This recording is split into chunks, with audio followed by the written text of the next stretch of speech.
네, 안녕하세요. 오늘은 지난 시간에 영업활동 현금 흐름에 대해서 세부적으로 봤다면 오늘은 투자활동 현금 흐름이랑 그리고 재무활동 현금 흐름에 대해서 좀 더 세부적으로 다뤄보는 그런 시간을 가져보도록 하겠습니다. 예, 현금 흐름표 세 번째 시간입니다. 예, 보시면 투자활동 현금 흐름부터 보죠. 투자활동의 현금 흐름 의미부터 한번 간략하게 정리를 한번 해볼게요. 자, 투자활동이라는 것은 비유동 자산의 취득, 그리고 처분, 그리고 현금의 대여, 회수, 유가증권 취득, 처분 등과 같이 첫 번째, 영업과 관련된 고정자산을 구입 및 처분하는 활동 또는 영업과 관련 없는 수익 창출 활동, 영업과 관련 없이 투자하는 것, 그것도 우리는 투자활동이라고 분류를 하고 있습니다. 근데 투자활동은 우리가 어떻게 표시를 하냐면 그 현금 흐름표에서 간접법, 직접법 구분 없이 그냥 항상 직접법으로 표시를 하고 있어요. 그리고 직접법 중에서도 직접 현금 유입액과 현금 유출을 구하는 방법 있죠? 우리가 지난 시간에 직접법 구하는 방식이 제1방법과 제2방법이 있었어요. 그리고 보통 영업현금 흐름을 대해서 직접법을 구할 때는 제2방법, 그 손익계산서상에 있는 항목 중에서 그 관련된 자산부채 증감을 따라가는 그런 식으로 직접법을 구한다고 했었어요. 근데 이 투자활동이랑 재무활동 같은 경우에는 현금 흐름을 직접 추적합니다. 이게 뭐냐면 내가 어떤 자산을 구입했어요. 그리고 어떤 자산을 처분했어요. 그때 발생되는 현금 흐름이 있겠죠. 그거를 직접 찾아서 그 현금 흐름표에 작성하는 것이 바로 재무활동하고 투자활동 현금 흐름의 현금 흐름표 작성 방식입니다. 아시겠죠? 그래서 분계를 통해서 현금의 유출입을 직접 추적하는 그런 형식을 취하거든요. 그래서 분계가 굉장히 더 중요해졌어요. 투자활동 현금하고 재무활동 현금은 분계가 더 중요해요. 한 번씩 보겠습니다. 자, 투자자산들의 변동 분석. 투자활동 현금 흐름 중에서 어떤 게 있냐면 첫 번째, 투자자산 등의 변동 분석을 볼 거고요. 두 번째로는 뒤에 굉장히 많죠? 유무형 자산 등의 변동 분석을 한번 볼 거예요. 예, 두 개 관련돼서 한번 보겠습니다. 첫 번째, 투자자산 등의 변동을 한번 볼게요.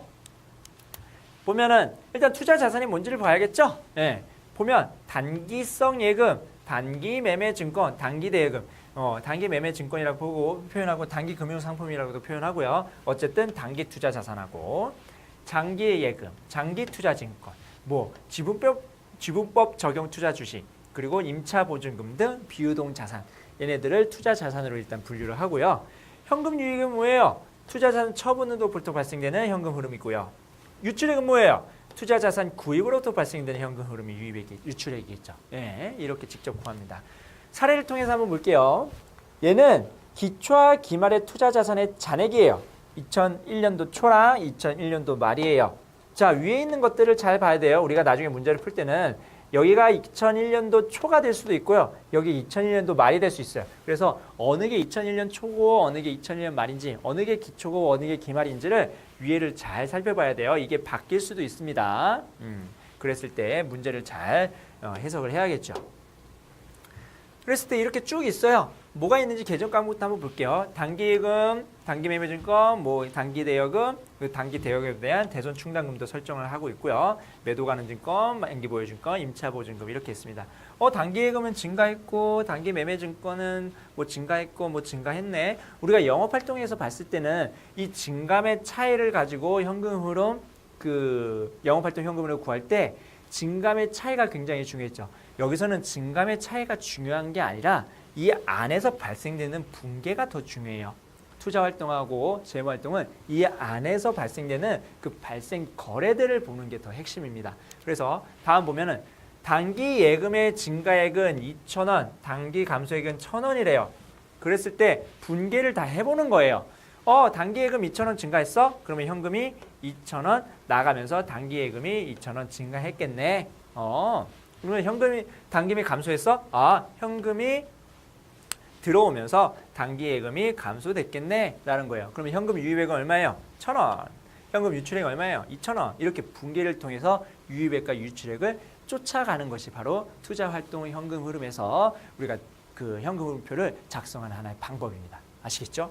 자, 그렇게 되면은 그렇게 된 다음에 사후적으로 이 금액이 7,000원, 1,000원 증가했구나. 증가액 2,000원에서 감소액 1,000원이라서 1,000원 증가했구나. 사후적으로 일단 확인을 해보는 거예요. 이 사이에 있는 붕괴들을 확인하는 것이 중요하다고 제가 누차 강조해서 말씀을 드립니다. 다음, 단기예금 다음에 단기 매매증권. 단기 2,000원을 취득했고요. 단기 매매증권 2,000원 취득했고 장부가액은 취득하고 장부액 4,500원이었던 단기 매매증권을 4,000원에 매각했대요. 그리고 처분 소식 500원이네요. 500원이 발생됐어요. 처분 소식 500원이 발생됐다고 보겠습니다. 그럴 때 분기를 끊어보면 2,000원 취득했어요. 2,000원 취득 분기는 어떻게 해요? 단기 매매증권 증가를 하고 현금 2,000원 이렇게 대변에 쓰고 그 다음에 장부가액 4,500원짜리 단기 매매증권을 4,000원에 매각했대요. 그러면 현금 4,000원 들어오겠죠? 매각했으니까. 그리고 단기 매매증권 4,500 장부가액까지는 대신에 처분 손실 500원 이렇게 기록하게 되는 거죠. 우리는 앞에 있던 방식과 완전 달라요. 분기를 통해서 직접 현금 유익을 찾는 거예요. 처분액 얼마예요? 4,000원. 유의액을 통해서 처분액 금액. 그러면 현금 유의액은 4,000원. 구입액 얼마예요? 유출액 얼마예요? 유출액 2,000원. 이렇게 직접 찾아가는 겁니다. 아시겠죠? 이렇게 직접 찾아가는구나. 단기 매매 증권에 대해서 기말 시가 평가를 한 결과 500원의 평가 손실이 발생됐다라고 하는 거는 그럼 단기 매매 증권 감소시키고 평가 손실 500원 이렇게 IS로 기록하면 되거든요. 이랬을 때 현금 유입액 유출액 있어요? 없죠. 네, 분계를 통해서 항상 확인하는 거예요. 됐죠? 다음 단기 대여금의 단기 대여액 단기 이 기간의 대여액은 2,000원이래요. 그러면 2,000원의 분기부터 한번 끊어볼까요? 2,000원 단기 대여금이 증가하고 현금 2,000원. 내가 대여를 해줬으니까 돈이 나갔겠죠? 그래서 현금 2,000원. 그 중에 1,000원을 회수했대요. 네, 단기 회수액이 1,000원이긴 1,000원인데 회수액 1,000원 중에 500원은 있죠. 우리가 기존에 못 받을 것이라고 예상해서 대손 충당금으로 설정한 금액이 있어요. 대손 충당금으로 설정한 금액이 있는데 이거를 500원 못 받을 거라고 생각해서 예전에 과거에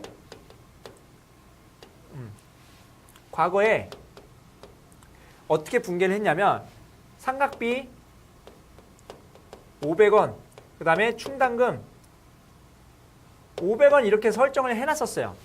내가 못 받을 것이라고 생각해서 그냥 충당금 500원 설정했는데 실제로 받았어요. 그러면 어떻게 해야 되죠? 어떻게 해줘야 돼요? 이 비용 환입해줘야겠죠. 환입하면서 대손 충당금도 다시 이렇게 살려야 돼요. 다시 죽여야 되는 거죠. 대손주문 설정된 거 다시 죽여야 되는 거죠. 그렇게 해요.